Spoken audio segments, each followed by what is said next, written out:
झुंझुनू में अल सुबह 5 बजे से ईडी की कार्रवाई जारी है। झुंझुनू के कॉलोनी निवासी सलीम कायम खानी का ये जो मकान है, इसमें सुबह 5 बजे से सीआरपीएफ के 10 जवानों समेत ईडी की पूरी टीम यहाँ शामिल है। मकान के अंदर और बाहर किसी को आने जाने नहीं दे रहे हैं।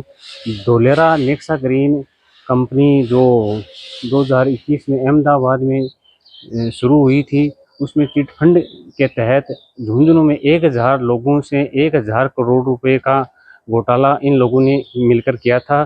सीकर के पलनावा निवासी सुभाष बिजाणिया और उनके भाई रणवीर बिजाणिया ने मिलकर ये साजिश से ठगी की रची थी। धोलेरा जो स्मार्ट सिटी सरकारी प्रोजेक्ट है, इसमें प्लाट और महंगे मकान दिलाने के नाम पर लोगों से एक बड़ी रकम ऐंठ ली थी।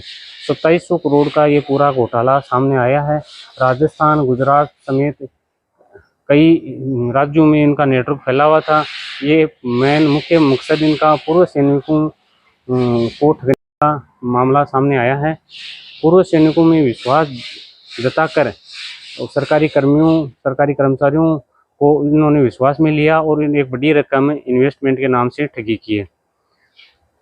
देखने में ये भी आया है कि सुभाष बिजाणिया और रणवीर बिजाणिया ने मिलकर 15 से अधिक कंपनियां बनाकर इनको ठगी के मामले में इनके बड़े बैंकों में एक बड़े अकाउंट जमा होते थे, बड़े अकाउंट फर्जी अकाउंट्स भी खोले गए थे। अपने ड्राइवर और नौकरों के नाम पर भी बड़ी बड़ी कंपनियां इन्होंने खोली थी। नेक्सा एवरग्रीन नाम से जो ये धोलेरा में प्रोजेक्ट दिखाकर लोगों को बड़ी बड़ी मीटिंग्स किया करते थे और लोगों को एक बड़ी रकम डिपॉजिट करवाई और हर साप्ताहिक रूप से उनको बोनस कंपनी के नाम पर दिलवाते थे। एक बड़ी रकम जमा करवाकर हर सप्ताह रकम उनमें आती थी, लाभांश आता था और एक बड़ी ब्याज दर के रूप में देखा गया उनको।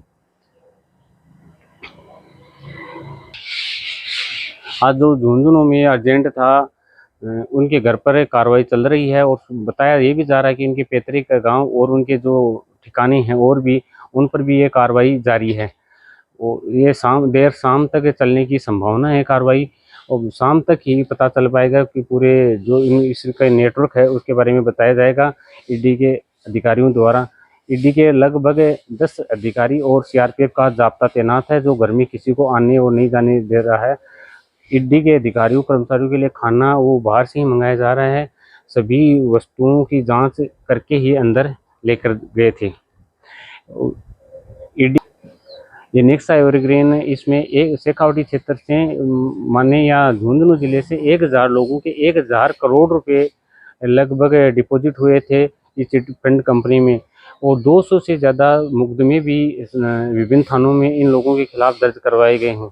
अब ईडी की कार्रवाई है वो देर शाम तक चलने की संभावना है और सारे दस्तावेजों को जब संकलन किया जाएगा और ईडी के अधिकारियों द्वारा बताया जाएगा कि लगभग कितने लोगों द्वारा कितने चिटफंड में सहयोग हुआ। इनके जो नेक्सा एवरग्रीन का प्रोजेक्ट था वो एक सरकारी प्रोजेक्ट को इन्होंने निजी क्षेत्र में दिखाकर वहाँ की जो लोकेशंस हैं उनके प्रोजेक्ट्स हैं वो दिखाकर लोगों में एक बड़ी ठगी की साजिश उन्होंने की थी। और इनकी जो सुभाष और ये रणवीर जो पलनावा गांव के हैं, उनकी पत्नी भी पहले सरकारी कर्मचारी थी जो बाद में उनको वीआरएस लेकर सरकारी कर्मचारियों में अपनी पैठ पकड़ बनाकर इस साजिश में शामिल किया था। बहुत ही मोटे रुपयों का इन्होंने इन्वेस्ट करवाया और हजारों लोगों ने करोड़ों रुपए का इस चिट फंड कंपनी में जमा करवा कर घोटाले में शामिल हुए। अब जो ईडी की कार्रवाई लगातार राजस्थान और गुजरात समेत 2 दर्जन जगहों पर जब ये कार्रवाई हो रही है तो लोगों में एक उम्मीद जगी है कि शायद उनके पैसे लूटे हुए पैसे वापस मिल जाएंगे। इस चिट फंड में जो लोग धोखे से शिकार हो गए थे उनके शायद रुपये मिलने की अब उम्मीद है। और शाम तक जब अधिकारी कुछ बताएंगे, ईडी के अधिकारी कुछ बताएंगे, तब ही कुछ कहा जा सकता है आगे के लिए। लेकिन लोगों में उम्मीद है कि अब शायद उनके डूबे हुए रुपये मिलने की संभावना है। ईडी की जब वो कार्रवाई होगी शाम तक और हम आपके साथ फिर जुड़ेंगे, तब तक झुंझुनू से जागृत न्यूज़ के लिए नरेश सिंह खबरें देखते रहिए। नवीनतम अपडेट आपके लिए लेकर आएंगे हम जल्द।